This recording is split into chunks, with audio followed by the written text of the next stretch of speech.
Hello বন্ধুরা, কেমন আছো? আশা করি সবাই ভালো আছো। তাহলে চলো আজকের জোকস বলা শুরু করি।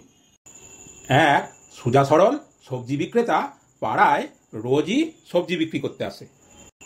পাড়ার মহিলারা তার কাছে সারা মাস বাকিতে সবজি কিনে মাসের শেষে দাম মিটিয়ে দেয়।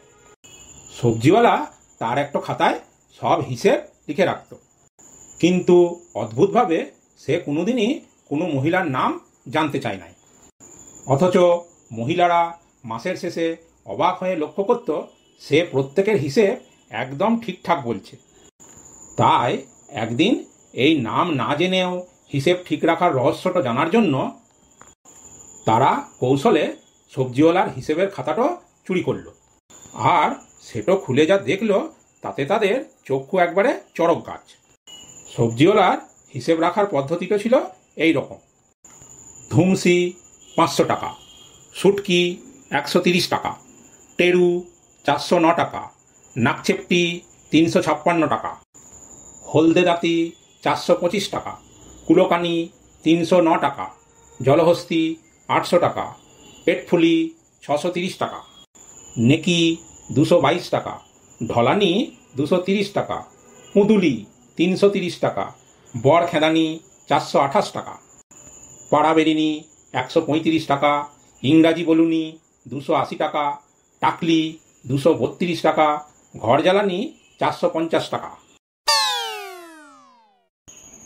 ইটো যে সময়ে ল্যান্ডফোন ছিল সেই সময়কার কথা। বাড়ির ফোনের বিল সাংঘাতিক রকমের বেশি আসায় গৃহকর্তা বাড়ির সবাইকে ডেকে জিজ্ঞেস করলেন, আমি বেশিরভাগ ফোনই অফিস থেকে করি, তাও বাড়ির বিল এত বেশি আসে কি করে? ওনার স্ত্রী বললেন, আমিও তো কোম্পানির ফোনেই কাজ সেরে নিই। এইবার ছেলে বলল, অফিসের ফোন ব্যবহারের পর থেকে তো আমারও বাড়ির ফোনের তেমন একটা প্রয়োজন পড়ে না। এইবার ঘর ভর্তি লোকের চোখ গিয়ে পড়ল এক পাশে দাঁড়িয়ে থাকা পরিচারিকার উপর।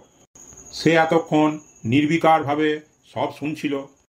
ততোধিক নির্বিকারভাবে সে এইবার বলে উঠল, সবাই তো দেখছি যে যার কাজের জায়গার ফোন ব্যবহার করে, আর আমি করলেই দোষ।